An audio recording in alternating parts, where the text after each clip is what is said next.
So there was no way that I am going to be able to get to this in a Sovereign Tech Prime episode. I mean, frankly, there's just too much shit to talk about. Like next week, when it'll be episode 266, I'm probably going to, during the climax section, I'll be talking about the movie Annihilation with Natalie Portman, which I've been really, really excited to check out. And then after that, I mean, I guess, well, I'll cover this again because eventually the series will end, as it only has 10 episodes. But what we're talking about today is Stargate Origins.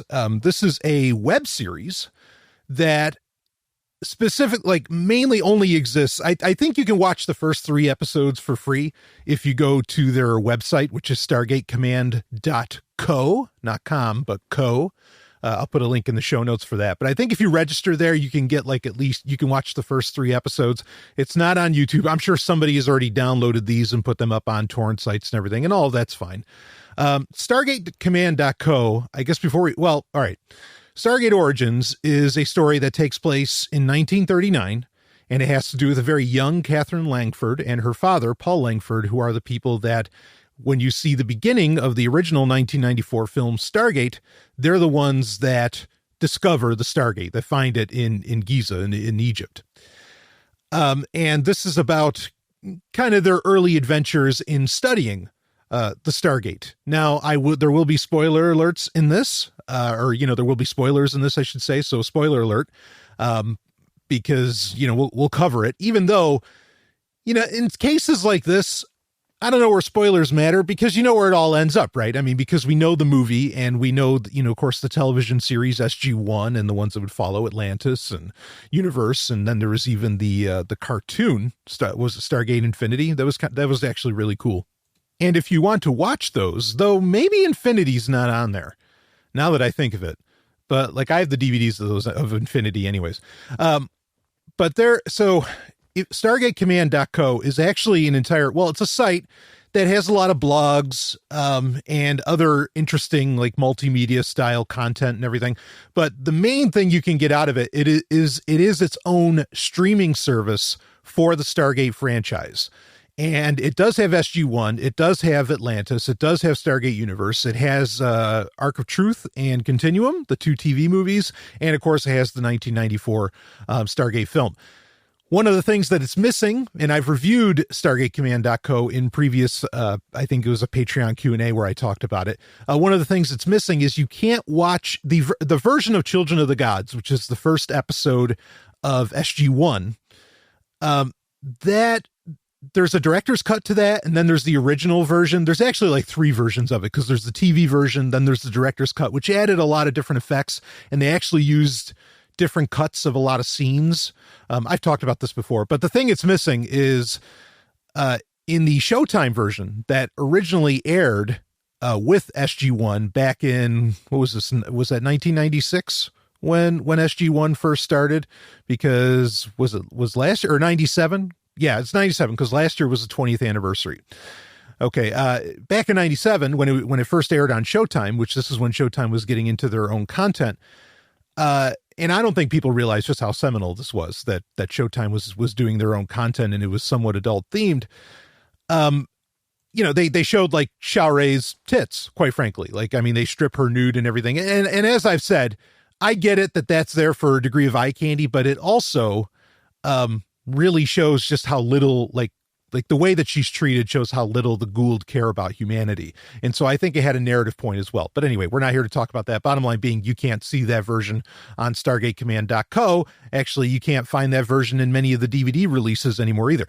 And, actually, I was just looking into this, and I was shocked.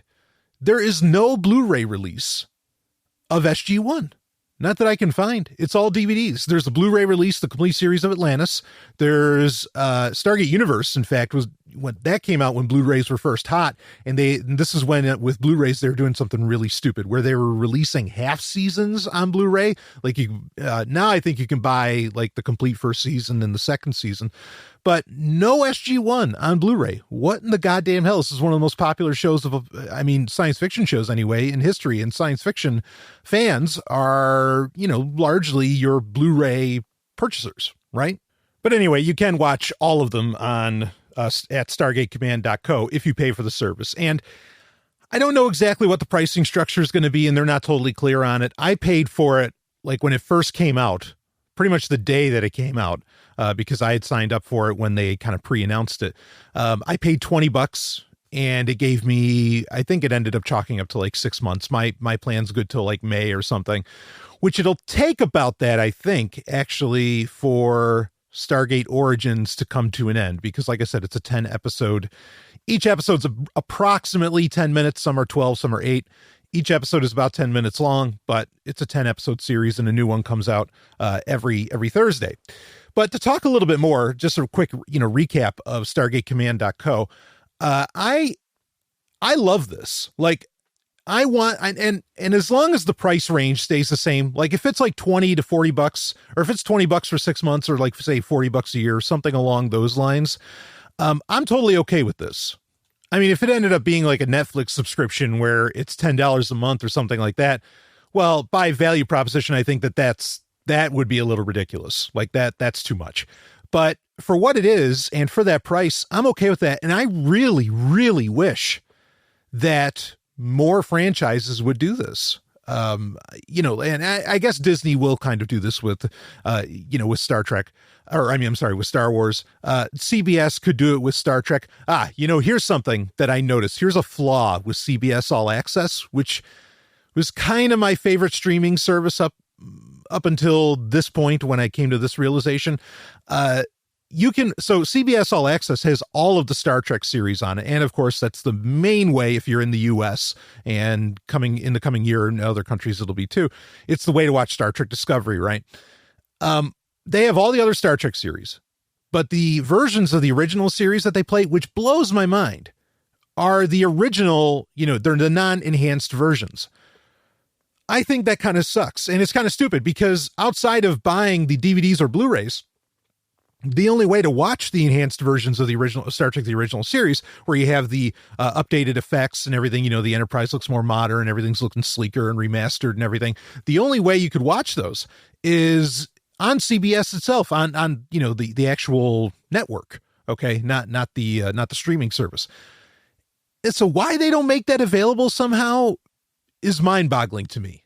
Like that's because it was a major selling point that they were airing it. I remember back when they first announced that they were doing it, they would show like 2 episodes. It was either every Tuesday or every Friday, something like that. And this was just a few years ago.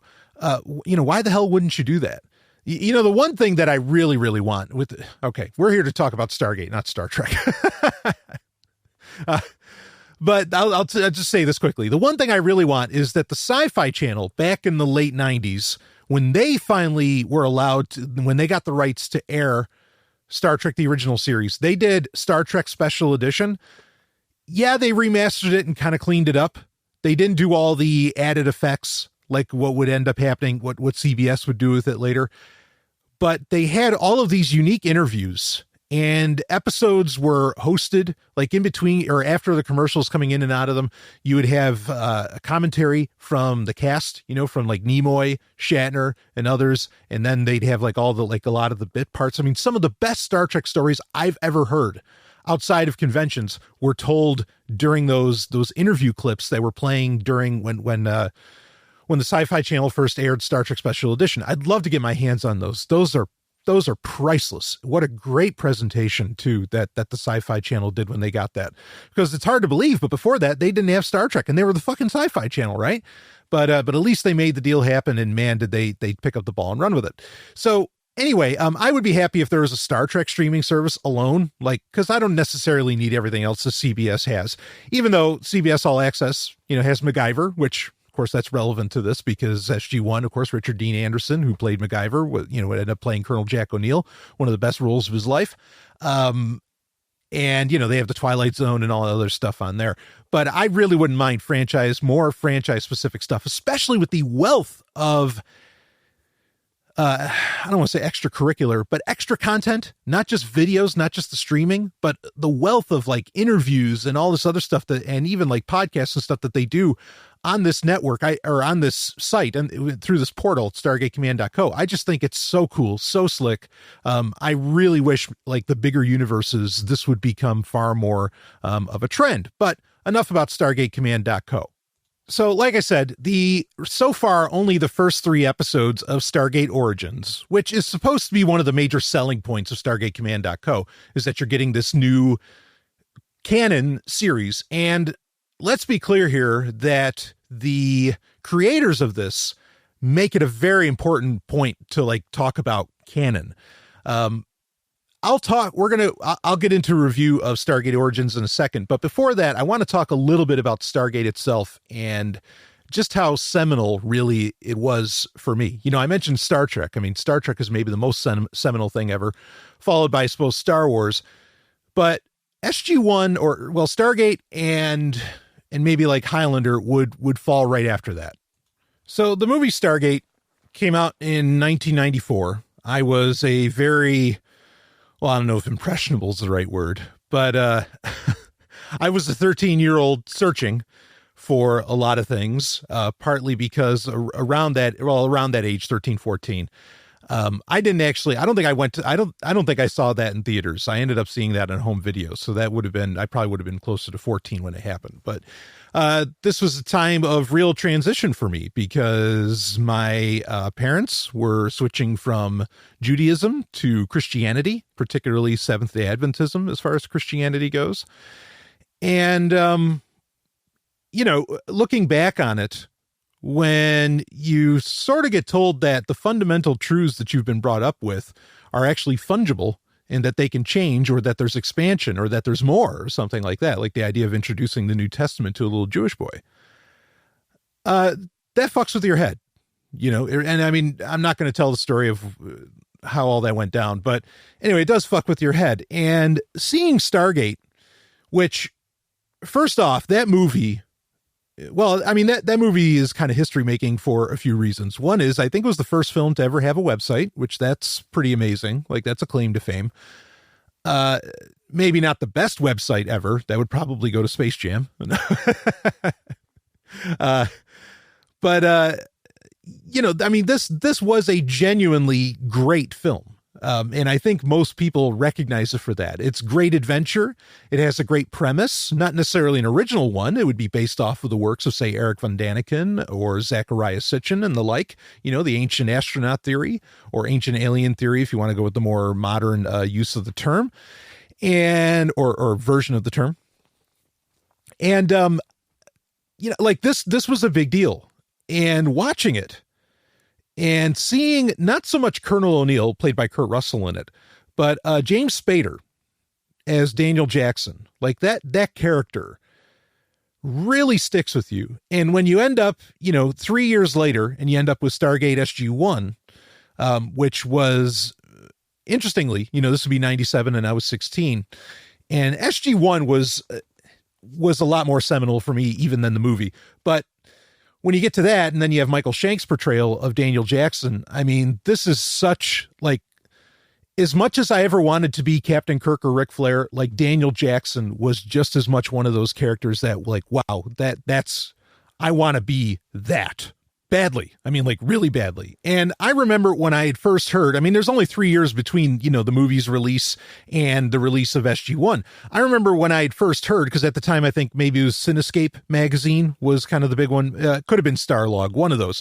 When they first announced that there was going to be a Stargate series, I was like, holy shit. And it's going to have MacGyver, because my mother was a huge fan of MacGyver, as was I. I mean, but I'm just saying that, I figured it's like, oh, well, okay, if MacGyver's in it, then maybe she'll be all right with me watching it. This will be cool, blah, blah, blah. And I actually paid the extra $10 to get Showtime, because before we weren't getting Showtime, and cable had actually just started running to the part of upstate New York that we lived in. So, but I said, it was like, all right, look, I'll pay for Showtime. I have to watch the show. I've got to see this. This has got to be amazing.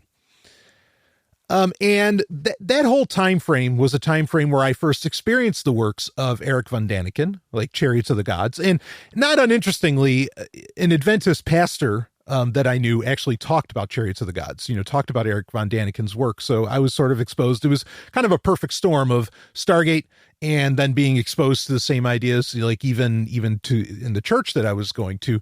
And it started getting me to question things. In fact, between Harlan Ellison and Stargate, like that's really what allowed for me by the age of 17, and SG-1 very much solidified this, making me into an atheist, as a young man.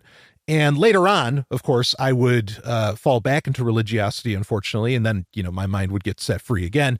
And now it's, free to stay from those kinds of phantasms. But in any case, Stargate was a really big deal, and that started getting me into part of my love for history, a major part of my love for history, which has been very beneficial to me, even in the worst moments of my life, like when I was in the military. But it's beneficial to me now. I mean, one thing Sovereign Tech listeners love when I talk about is history, and I'm really honored that you love to hear my perspectives on it. But I mean, the thing that gave me the excuse and maybe the mental permission to look into the stranger aspects or ask the big questions about history that archaeologists generally don't want you to ask really was Stargate. And not only that, I don't think I got into this in the Sovereign Tech Prime episode this week, but my first real girlfriend, my first real relationship didn't happen until I was about 16, 17. And I actually met her. It was a long distance relationship. I met her in an IRC chat room. She was my age, or maybe like a year younger, something like that. And her name was Kimberly. And I met her through, the SG-1 IRC chat room. And not that it was like an official one, but it was one that was there. And I met a lot of friends through that on IRC, not AOL, not Prodigy, IRC, the real deal, using Merc, the whole thing. And, we would talk, and eventually, our conversation, like I would ask her a question. I would, because in an IRC chat room, you can switch to a private message chat room of sorts. And I would switch to that with her. And we would, she lived in California. I lived in New York. And every week, every Friday, at least for a while after SG-1 would air, because that was on Friday nights, when that would air. And in fact, it was great because I got to watch it mainly because my mother, because when you're an Adventist, and my parents would end up divorcing around this time anyway. And so my mother would get really lax on forcing the stricter stuff within Adventism on us anyway. But as, when you're an Adventist, much like when you're, practicing Judaism, you're not supposed to be watching TV effectively, from Friday night sundown to Saturday, sundown or sunset. So, but because it had Richard Dean Anderson in it, my mother was like, oh yeah, we'll watch it, and everybody could watch it. It was actually really cool. But anyway, so yeah, I would get to watch it on Friday nights, and I would, I'd go right after the show was on. I might not have been on Merc at that point. I might have had my iMac, when the first iMac came out, and, I'd hop on that, and I would, I would be chatting away. And eventually, this gal and I really fell in love, and it would be a relationship that would go on for quite a few years, for almost 3 years, or a little over 3 years, maybe. And so, my first experience with love came through, just connecting with somebody over Stargate, over SG-1. So that has, it has a very special place, in my mind, and it's still a, very important thing to me. And it always will be, not just because of that, but I mean, again, there's so many parts of who I am now that Stargate really inspired or enabled and allowed for. Like I said, in so many parts of my life, like I've wanted and tried to be a Daniel Jackson in a very real way.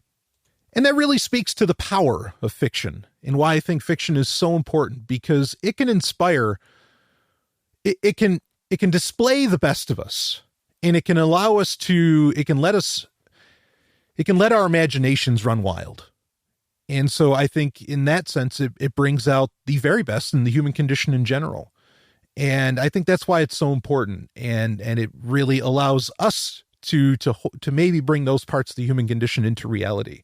And, that kind of inspiration and that kind of power is just a phenomenal thing, a wonderful thing. So yeah, Stargate. I love Stargate. That's the point to bring up with all of this. And that first season, in fact, at the time with SG-1, that first season, like I bought, this is when I got into like really cataloging shit and like having copies of everything. I had, in fact, there's a picture of me that I have, and I have it digitized. It's probably my favorite picture of me when I was like 17 or so. And you can see all of my VHS tapes at the time.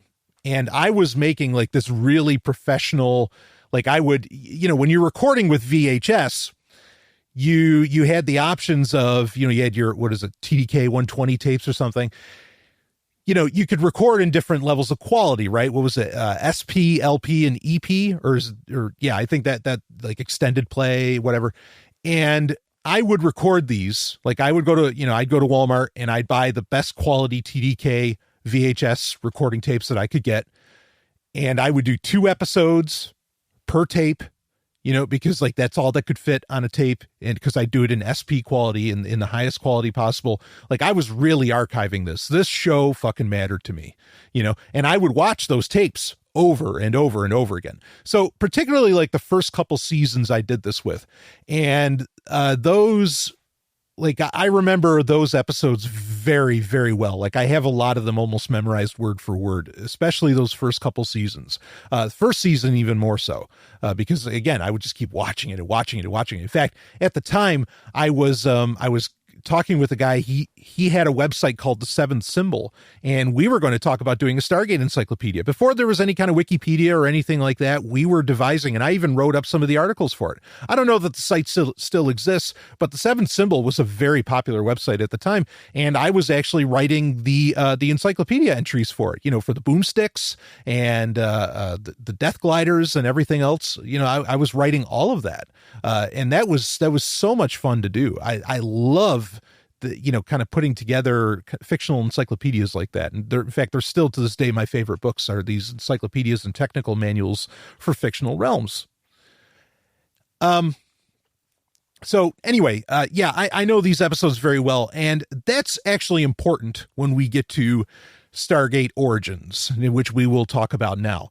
And the reason that this is important is because Stargate Origins, like I said at the beginning of the show, is a show that has to do with, again, it's 1939, and you are dealing with Dr. Paul Langford. Yeah, Dr. Paul Langford, who discovered the Stargate with his daughter, Catherine Langford. And this is, about 10 years later from the very beginning, from the first scene that you see in the Stargate film. Now, they actually use a very careful edit of that opening sequence when they discover the gate in the beginning of this show, which was a smart move. Okay. Even though the Professor Langford, the Dr. Langford in the beginning of Stargate looks much older than who ends up playing Dr. Langford in Stargate Origins, which is Connor Trinneer, which I'm happy to see Connor Trinneer acting again. In fact, I mean, he played the character of Michael in Stargate Atlantis. It's not like he's not Stargate alumni anyway, but I loved him as Commander Trip Tucker in Star Trek Enterprise. Easily one of my favorite characters, one of Stephanie's favorite characters as well, actually. So, I mean, that it's really cool to see him, to see an actor with that kind of pedigree, in this show, in Stargate Origins, because let's be clear here, and seeing that opening sequence can kind of be, if somebody's not really familiar with Stargate, could kind of be a bit of a trip up, because this web series. Okay. And it is a web series. It's only a web series.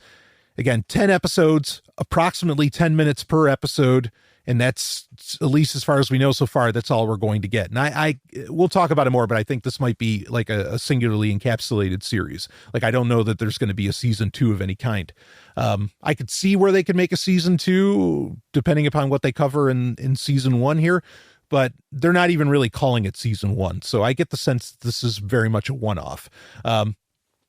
But anyway, so this show has no budget. Like, I mean, you can just tell, like, there is practically no budget whatsoever. And other than Connor Trinneer, I don't know any of the actors. I don't mind. So a couple points to bring up. I don't mind the gal that they have playing Catherine Langford. She's an Australian actress. Her name is Ellie Gall, I think. Or maybe it's Ellie Gal. But I think she does a fine job. And she puts on an American accent. Now, to describe that first off, because I think what a lot of the issues people are having with this series is they think that it's breaking canon, right? They think that, oh, this doesn't make sense with the movie, or this doesn't make sense with the show SG-1. And I'm here to tell you, as I feel often, is that most people, I'm glad the internet has democratized technologies and information in many ways, but most people really should just keep their mouth shut when it comes to talking about this sort of stuff. Like the people that complain about shit complain about canon issues in The Last Jedi. Pretty much a lot of the people that complain about canon issues, you can tell they actually don't know jack shit about canon. And there's a lot of complaints about this show. Again, Connor Trinneer himself has tweeted about the fact this show has no budget. Okay, so then let's take it for what it is. Let's take it for the fun and beauty that it is. And I think it is a fun show. You know, you definitely feel the lack of production value. Sure. Okay. But it is a fun show. Now I guess the first problem to bring up is that, wait a minute, Connor Trinneer looks a lot younger than the guy at the beginning of the film Stargate. Sure. That's true. Okay. But then, and this is maybe the most important episode to understand, to grasp what's happening in Stargate Origins, most important episode from SG-1. You have the first season episode, The Torment of Tantalus. I love, and I mean this, I absolutely love this episode. It's still one of my favorite Stargate episodes of all time. And ironically, it's probably one of the cheapest that they ever had to make. Like, I mean, this episode was so solid, yet production values, it's one of the lowest that Stargate probably ever had, or SG-1 ever had to do. So Torment of Tantalus takes place in 1945, as to where, again, Stargate Origins takes place in 1939. So Torment of Tantalus, the first season SG-1 episode, has to do with Daniel Jackson is looking through these tapes from the Pentagon, which the Pentagon had not declassified for the world, obviously, but declassified and sent over to Stargate Command. Okay. At Cheyenne Mountain. And he's watching them, and, he and Jack walks in and they're watching, and suddenly they find this tape where they see a guy actually went through the Stargate in 1945. So this lends to where the series reintroduces the character of Catherine Langford, who was originally in the Stargate film. Now, in the Stargate film, you have this, she doesn't exactly have a British accent, but the actress they have playing Catherine has this, more like a French almost accent or something. When you get to SG-1 and you meet Catherine again, she's totally American. Like, I mean, she has American accent, the whole thing. Okay. Just like in the movie Stargate, Paul Langford seems to have a bit of an accent himself, even though really you only see him, more or less speaking some kind of more modern Egyptian. And, so already SG-1 is breaking canon here. Now, that doesn't mean I want Origins to be breaking canon, but let's just be clear here that if arguably whatever SG-1 put in place is obviously the more important factors when you're considering canonicity and what are the standards a show should run with. So both now in Torment of Tantalus, so we get Catherine, find out she's actually American, and you get Paul Langford, who you find out he's actually American as well. And in 45, he looks younger than the guy that you see in the beginning of the Stargate film. Which that was 1928, right? Or 1929 when they discover the Stargate originally in Giza. So you already have precedent that the guy is younger, and that Catherine and Paul, the father and daughter, are set up as very different from what the film originally put on display. So there's no problem with the fact that Connor Trinneer and playing Paul Langford and Catherine Langford have American accents, and they're, more or less American. And Connor Trinneer's look would match how he ends up looking 10 years later, because again, Origins takes place in 1939. Torment of Tantalus takes place in 1945. Like the aging process looks right. It looks okay. All right, for this. So there's no real canon problems there. People are already wanting to point that out. Horseshit. I don't think there's any real problems there. Now, the story and this is where we get into spoilers. The story for Stargate Origins, because I talked about this when it was coming out. It's like, I'm interested to see this. I'm curious to see where they're going to take this. And I said, I was like, if they have Catherine go through the Stargate, we're going to have some canon problems. Like this, there's going to be some real issues here. And well, here we go. Yes, that's exactly what happens. Is actually Paul Langford and Catherine Langford both go through the Stargate in 1939. Now, the problem with that is that in the SG-1 episode Torment of Tantalus, Catherine acts like it's her first time ever going through the Stargate. And she seems to make it very clear that it's the first time she's ever gone through Stargate. And when she sees her kind of the crux character in that episode, the guy that ended up going through the gate in 45, the American who ended up going through the gate in 45, a guy named Ernest Littlefoot, when she sees the tape that Daniel Jackson shows her where Ernest, this is what actually happened to Ernest, who was supposed to be the love of her life, is he went through the Stargate, while the Americans were experimenting with it in 1945. Like she acts like, what? People went through the Stargate? As where in Origins, you find out not only did her and her father go through the Stargate, but her kind of boyfriend at the time, who's like this British soldier guy, and his Indian friend, Indian as in India, all go through the Stargate. Nazis go through the Stargate, and they go to Abydos for that matter. And they activate the Stargate, using, which this isn't a problem either. Some people are already coming out and saying, oh, well, this is stupid. How could they start? The Stargate needs so much power. In fact, which is a major subject of Torment of Tantalus, is that how do you independently power the Stargate? Of course, in that they end up using lightning, kind of a Benjamin Franklin style trick, with a kite, whatever, or a lightning rod anyway. But there was another episode of SG-1 where the Stargate actually took the team back into time, and they ended up in America in the 1960s. And they did a very similar thing to what gets done in Stargate Origins, where there's like a generator, with a car and everything used to actually start up, to power the Stargate and manually start it up. So again, no problem here as far as canon goes. Stargate Origins is doing things in this case that Stargate, the Stargate series has already, franchise has already put into place as commonplace. Is like, okay, well, this is what they do. But the people that do this are the Nazis. And this is the basic premise, is that there is a Nazi character, he's the chief occultist for Hitler. Okay. This character is, Dr. Langford has like the Stargate in his own warehouse. Okay. In Egypt. And so they're not in America, even though they're Americans. And this, Nazi commander pays a visit, and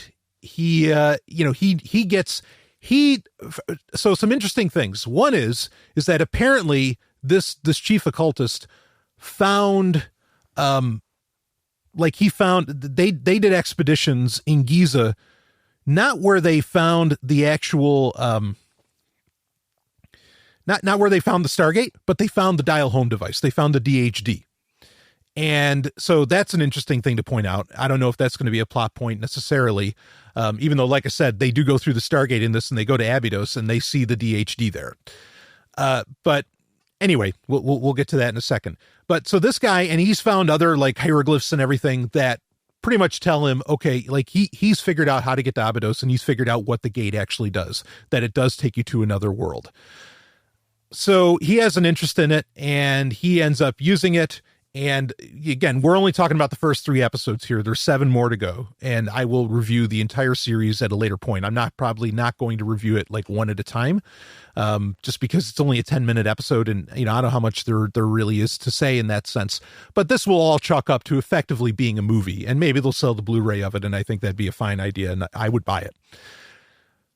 So that's the storyline. And when you get to the end of the 3rd episode, all of this is build up, but when you get to the end of the third episode, effectively what happens is they end up, not yet. Like the end of the third episode is when Catherine, her British soldier friend, and his Indian friend all end up going through. Okay.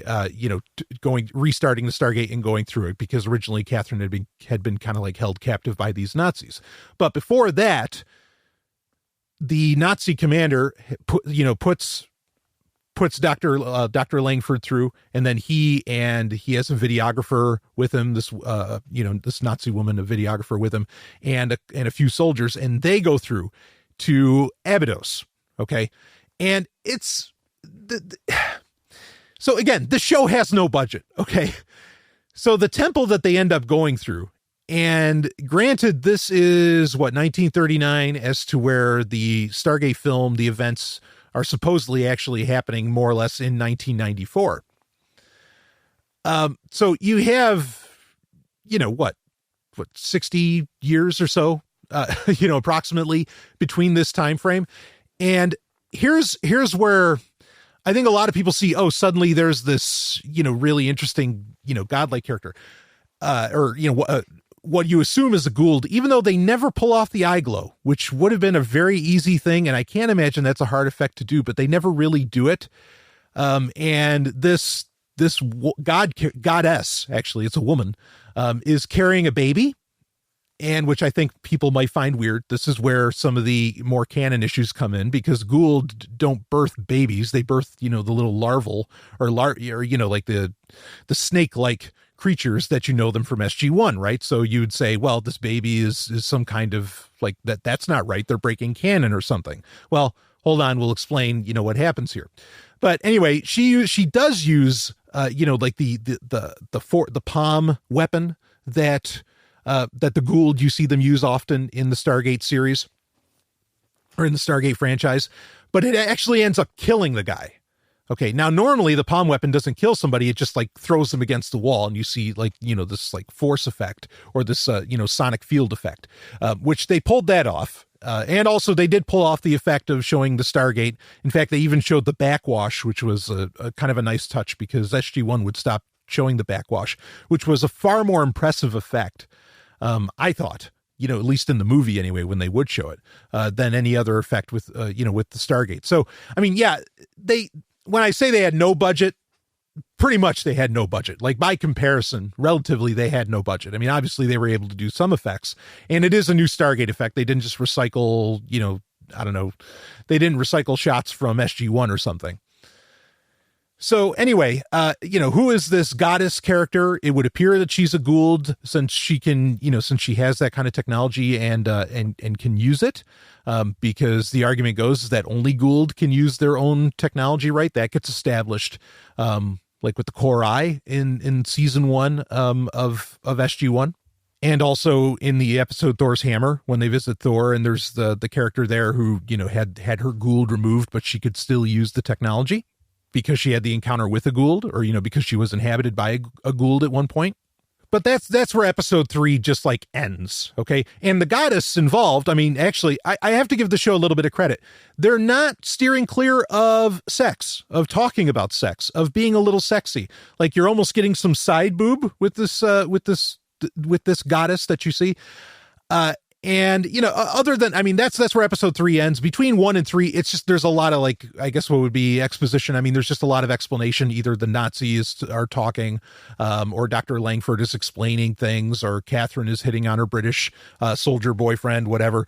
And that's it. I mean, there's not even a ton of amount of setup, other than when the Nazis come on the scene of, what's the deal with the Stargate and what's the reality around it. So now another important point, I think, to understand a lot of what's going on is Stargate Command. Like I said, StargateCommand.co, not Stargate Command, the place. StargateCommand.co, the website, the streaming service, the service, is more than just streaming episodes of Stargate. Like I said, it has a lot of different content, and it has on there what's called mission files. Okay. And you can read these mission files, which they explicitly state the mission files, these little blog posts effectively, are canon. Okay, what's said in them are canon. And they give a fuller explanation of what's happening in each episode. And again, I understand why they're doing this. It's obviously it's a low budget trick, you know, to try and tell more story when you only have 10 minutes. But that's fine. I have a personal respect for this kind of guerrilla filmmaking. And that's really, in a very real sense, what this is. So I love the fact that, like, you know, and I read all 3 of the mission files that they have. They're going to release one for each episode. And in the mission files is where you find out a few different things. One of the things you find, I mean, that's where you find out about, you know, that this Nazi guy is the chief occultist for Hitler. It's where you find out that it's actually in 1939. Like it doesn't make that abundantly clear. I don't recall, at least not in the first episode.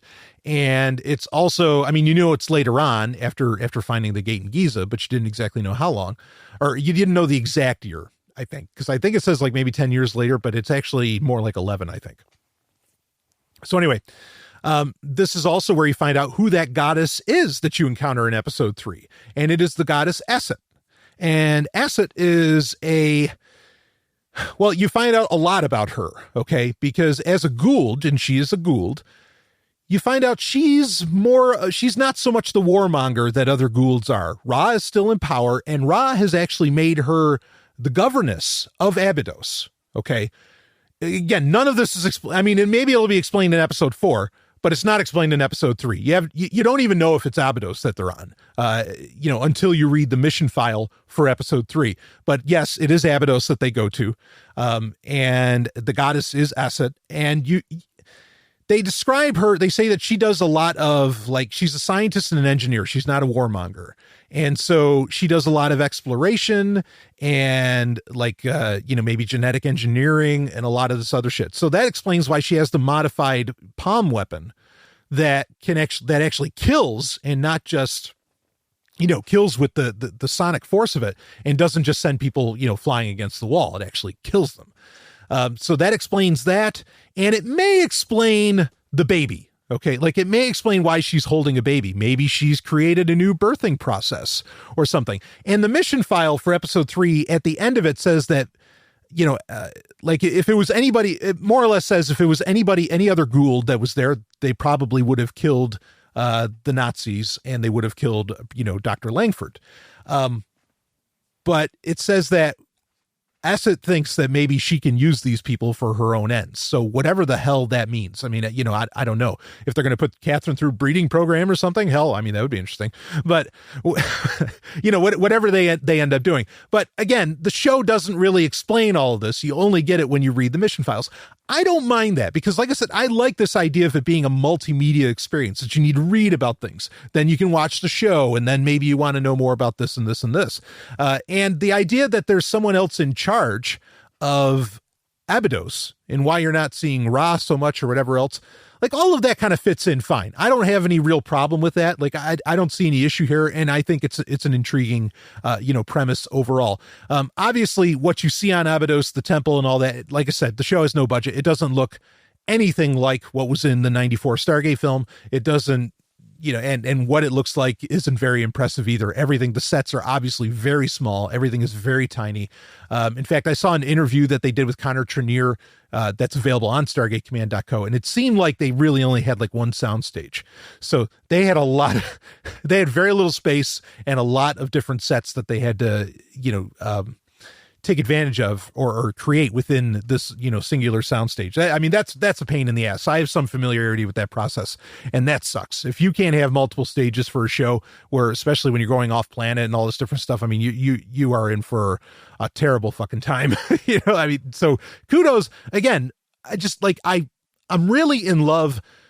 The show is simple and fun. Okay. And I'm sure it's going to get a little more interesting as time goes on. And you've got a great enemy, more so in the Nazis than maybe Aset. But you know, like, I have so much love for this kind of, like I said, guerrilla filmmaking, this kind of, like, you know, doing what you have to do and pulling out all the little tricks and everything, and not relying so much on CGI and whatever else, because you don't have a budget to even make it. You know, to put together something that is part of really a huge universe, which Stargate absolutely is. So I really respect that. And, you know, just, you got to take it for what it is. You got to understand what it took to make it, what it is, what it's trying to do. and just look at it through that lens. Don't compare it to Stargate Atlantis. Don't compare it to SG-1. Don't compare it to the movie so much. Don't compare it to Universe. Again, just respect it for what it is, a nice little simple origin story adventure. Now, let's talk about some more of the canon issues with this, okay? So bottom line being, I enjoyed it. Okay, like I had fun watching this, and I am looking forward to the rest of the episodes. Okay, I think it's a valiant effort in I guess I'll say filmmaking, because I think that's really what this is it's one actual film, and maybe that'll be the best way to watch it, when we get towards the end anyway. So now the main problem that people are having, wait a minute, you mean the Stargate was opened before 1994? Or maybe people that know a little bit more about Stargate say, wait a minute, it was opened before 1945? I thought that was the first time it was opened. In the Torment of Tantalus, they never say that was the first time it was opened. In fact, they really leave it open to the possibility that there were more times where it was opened, because Daniel says, yeah, these tapes from the Pentagon and these files, they're not categorized. Like, it's all just a jumble. It's all a mess. So there could have been a ton of times that the Stargate was opened, and we just don't know about it. And SG-1 put that nugget of storytelling, of plot, in place. Okay, so there's no real problem there, even though at first I was even thinking, my problem wasn't that the Stargate would open. My problem is that, wait a minute, Catherine's going through this thing? And she ends up doing that in episode 3. So my worst fear is confirmed, right? My only guess is that maybe Asset, who is this, scientist, engineer, loves tweaking things and, messing with genetics and whatever, maybe she makes Catherine forget. That's the only explanation that I could possibly come up with, is that at the end of this 10 episode series, they're going to make Catherine, forget that any of this happened. They may not make Dr. Langford forget, but maybe they'll do that too. I don't know. But I think that's probably what's going to happen. Her British boyfriend will probably die, and that's why she ends up years later with Ernest, who would be the person in SG-1 from Torment of Tantalus, that does go through the gate and, stays through the gate for like 50 years. That's my guess. And I think they can make that happen. And actually, I think they could make just Catherine forget and have Dr. Langford remember, because in Torment of Tantalus, Catherine specifically says that her, like, with respect to Ernest, who was supposed to marry her, but then ends up stuck through the Stargate on another planet. She says, my father lied to me, and he did it to protect me, because he didn't want me to know that my love was potentially out there or something like that. And so the precedent for Dr. Langford lying to his daughter is set up also in the Stargate franchise. So again, as long as that's kind of how they ended off, if they don't make Catherine forget this whole situation somehow, then I think we're going to have an issue. But it's also what points at why I don't think there's going to be a season 2, because you're going to keep having, Catherine forget that she goes through the Stargate? like that doesn't make a whole ton of sense. But the fact that they, the enemies are the Nazis and everything, I think that this could explain how by 1945, the Americans are actually in possession of the Stargate, because, they're more or less going to come in and save the day. They're going to save, the Langfords from the Nazis. So, yeah, I think this can actually fit in really, really well, even with everything that was said and done in the episode, The Torment of Tantalus. Let's see, what other little tidbits were there to bring up? So, I recommend watching The Torment of Tantalus, because that gives you insight into Catherine's character quite a bit, if you wanted to watch that before you saw Stargate Origins. Because, and like I said, it's one of my favorite episodes. It was really cool. Like, there's so many little nuggets in that episode itself, that stick with me, much to this day. In fact, there's a great quote that Ernest says, cause like Daniel, so when they go to the planet where Ernest ended up, 50 years previous in 45, they find this device that, was designed to allow 4 different alien civilizations to communicate with each other on this planet. It was almost like a galactic United Nations of sorts, right? And first off, that's cool that there's one of the races is Thor, but then there's 3 other races that were communicating with Thor's race, that you find out about in that episode. That's wild, right? Like, and I don't know that we ever really get any satisfaction as to who the other three races were in Tormented Tantalus, but that's pretty cool in and of itself. Then, they talk about the idea that, the basic element, like, because when they turn this device on, they're seeing literally like elements from the periodic table. And they said, well, yeah, that's the origin, that's the most basic language, is what makes up the universe. And that's how they communicate. And it's interesting because they say, wait a minute, there's 146 elements here, but we only have like 100. And well, at the time, I don't recall how many they had, because now we're up to a higher number than what was in 97. But, around 120, right? Or, over, yeah, however many there are now. Was there 119 now? Something like that. Please don't bother correcting me on that. That number changes, obviously. But regardless, and like, in fact, even Ernest says, well, when I, in 45, there was only 90. I think when I was in elementary school, it was like 107. So, I know the number shifts, often enough, because now we make our own elements. But anyway, that was really cool. Like, 146 elements. It's like, ooh, what's that? There's all these little tantalizing things in that episode that are just so much fun. But this episode, for what could be called a container episode, where, everything kind of sticks within a very simple set structure, as in, sets for, a movie or a TV show. Like, the amount of emotion in this, like, you feel it. The actors are all on point, especially for, just being in their first season. I think it's a beautiful little love story that you get, because Catherine comes back, and she gets to see Ernest again and all this. It's a beautiful little love story. And you instantly feel for this guy, that the fact that the guy was completely alone on this alien world for 50 years, completely alone. It's an amazing little episode. And there's a point where like Daniel is studying, and like they're about to lose the Stargate on this planet effectively. And Daniel is just, enraptured by this device that, explains so much about how the universe works, and, tells all this history between these four alien races and everything.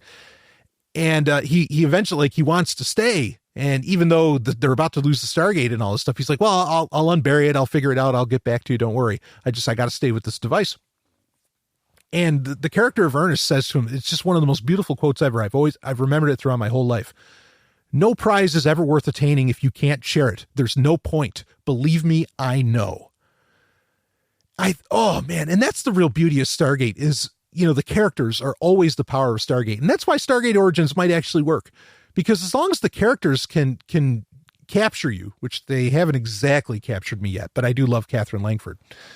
Like you can look past everything else. Stargate's always been about or at least, the movie was about the action, but SG-1 and going forward was always about the characters and the interplay with the characters.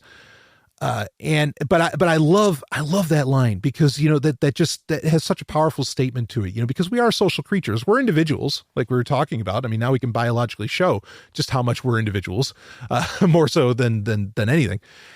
But we are social creatures, and, the desire to want to share, like I said, there's no prize is ever worth attaining if you can't share it. Oh, I think that's so powerful. I love that. So yeah, just Tormented Tantalus, great episode.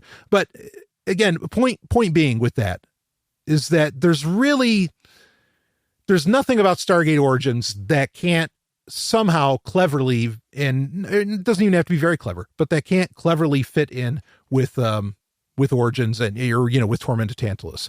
So there's no canon issues here. There really isn't. As long as they make Catherine forget that she ever went through the Stargate, and you have the character of Asset, the goddess Asset, that I think could make that happen, or Asset, however you want to pronounce it.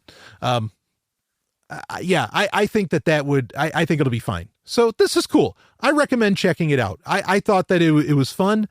Yep. The budget, not there, effects, cheap. Some of the acting, not the best.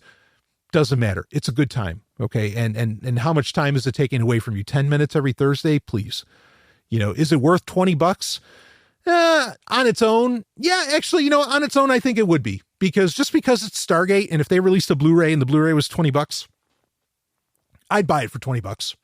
So I even think it's worth paying for, even though you can watch the first 3 episodes, I think, for free as long as you register for the site. I mean, the funny thing is that you're getting, and I'm a canon junkie. Okay, I love that term, canon junkie. I'm a canon junkie with everything that I'm into, but, certainly with Stargate, I'm a canon junkie. Like I said, I used to write encyclopedia entries for it.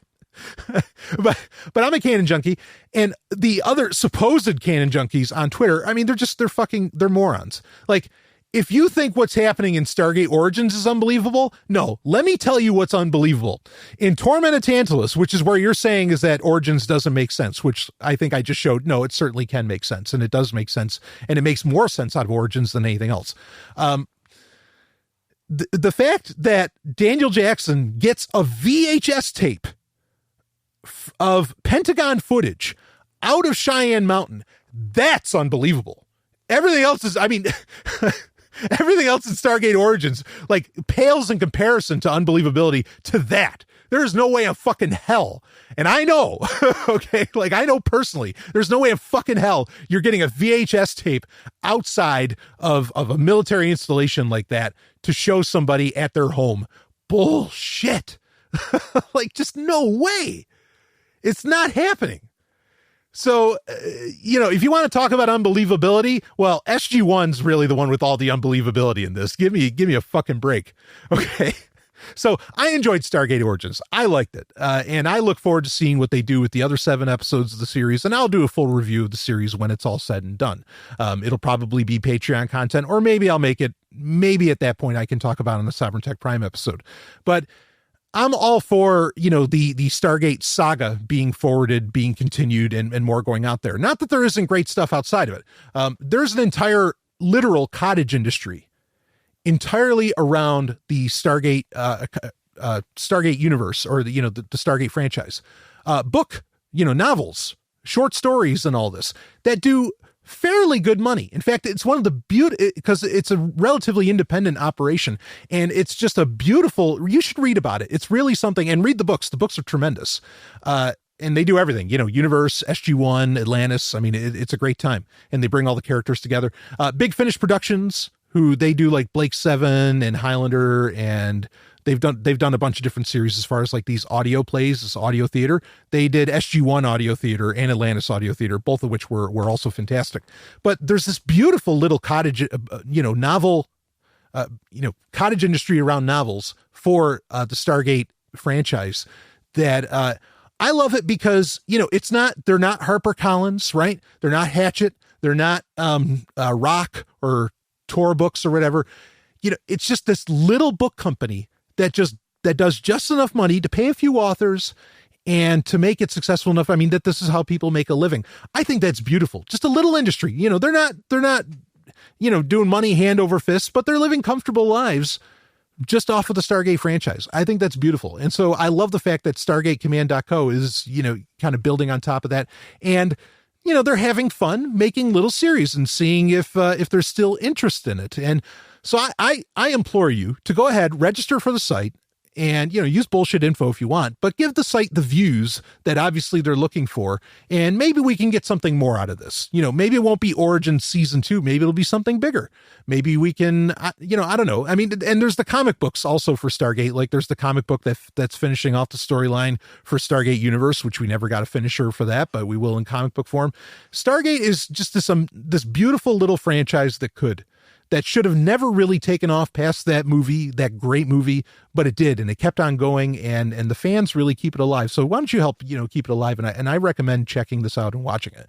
I mean, like I said, there's no budget. You have to look at it through the lens that it is, or through a lens that it is. But I think it's fun. I just, that's it. I think it's fun. And I just love having more Stargate, especially people that respect the canon, which obviously the creators of this, I think they really do, even though it might not show yet, they are really on board with the idea of respecting canon, which I think is an important thing. So anyway, that'll wrap it up for this. Just check it out. And I figured this would be a fun review for people to listen to. Nobody had asked for this, but I just felt, it was impressed upon me by myself or by what I watched, to throw this together. And so here it is. And check out Stargate Origins. Link is in the show notes if you need it, but it's stargatecommand.co, and more content coming out throughout February 2018. I will see you on the other side.